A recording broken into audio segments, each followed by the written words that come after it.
Les vitesses de balle niveau débutant à confirmer. Alors, la vitesse de balle, on va apprendre la différence entre la vitesse haut-bas, comme celle-ci, d'accord?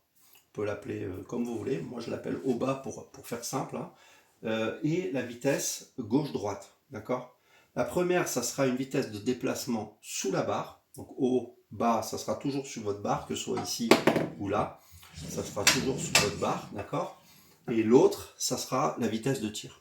Bon, ces deux vitesses-là, elles sont très intéressantes parce que elles sont pas forcément, les deux vitesses ne vont pas forcément ensemble.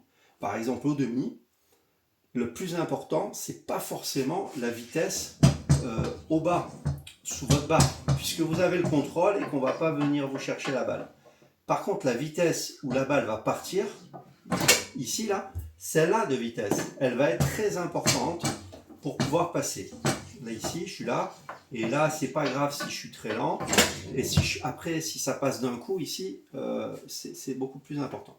Du coup, dans le travail, on a cette vitesse-là, qui n'est pas importante, et on a la vitesse gauche-droite, qui est très importante au demi. D'accord? À l'avant, je dirais que c'est plutôt l'inverse, dans un premier temps. Voilà. Bien évidemment, quand on monte toutes les vitesses au maximum, c'est génial, mais on parle de base, hein. Donc du débutant au confirmé, hein. Ici, quand je suis à l'avant, la vitesse de frappe, c'est-à-dire celle de gauche à droite, moins importante que la vitesse de débordement. C'est-à-dire que lorsque je serai ici, elle est là, celle-ci là, elle est beaucoup plus importante, celle-ci, que celle avec laquelle je vais rentrer dans la cage. C'est pour ça que vous avez des gens d'ailleurs qui arrivent à faire des petits gestes et des petites coulées comme ça. Pourquoi ça marche? Parce qu'ils ont été assez vifs, puis derrière la personne est un peu bloquée. À partir du moment où la balle elle a dépassé le joueur, c'est but, hein. Donc si lui il est de l'autre côté, il y a but, d'accord? Donc si je suis ici que je cherche à déborder là, la vitesse qui sera le plus importante c'est de là à là. C'est celle-ci qui sera le plus important et je serai comme ça, et c'est celle-ci sur laquelle il faudra aller vite, mais encore plus que vite, parce que il faudra y aller de manière nette, vive et spontanée, direct, paf, et sans qu'on voit le départ. Du coup, si on me voit faire ça, et ben là, la personne va anticiper. Par contre, si je suis d'un coup là, je suis un peu comme ça et paf, d'un coup, là, il va pas forcément anticiper. Après, à partir du moment où mon départ ne se voit pas, d'accord, on va le masquer dans un mouvement, on va le masquer en étant léger, on va jamais forcer sur la main, etc., etc. À partir du moment où celui-là est vif, net, et qu'on voit pas le départ, on a débordé la personne. Ce tir-là, là, ça va être la conséquence de cette vitesse. Normalement, lui, il est battu. D'accord?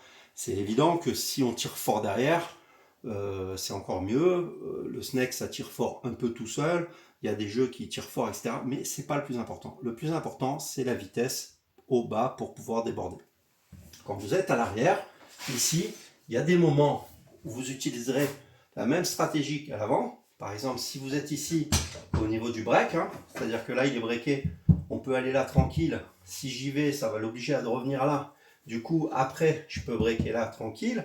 À partir du moment où je lui tourne un peu autour, on va se comporter un peu comme à l'avant, quand on tourne autour de celui-ci. Et c'est-à-dire qu'on va mettre un petit à-coup juste pour pouvoir le déborder. Tac, ici.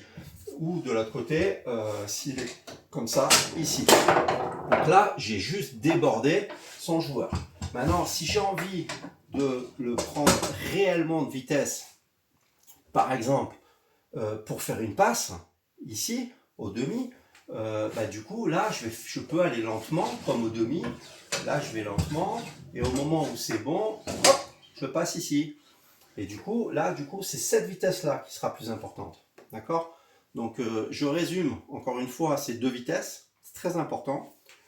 Et je précise aussi, bien évidemment, que si vous faites les deux vitesses au maximum, avec le maximum de surprise et le maximum de vitesse vers la cage, c'est mieux. Mais l'idée de base, c'est de comprendre que ici, pour déborder, cette vitesse-là sera beaucoup plus importante.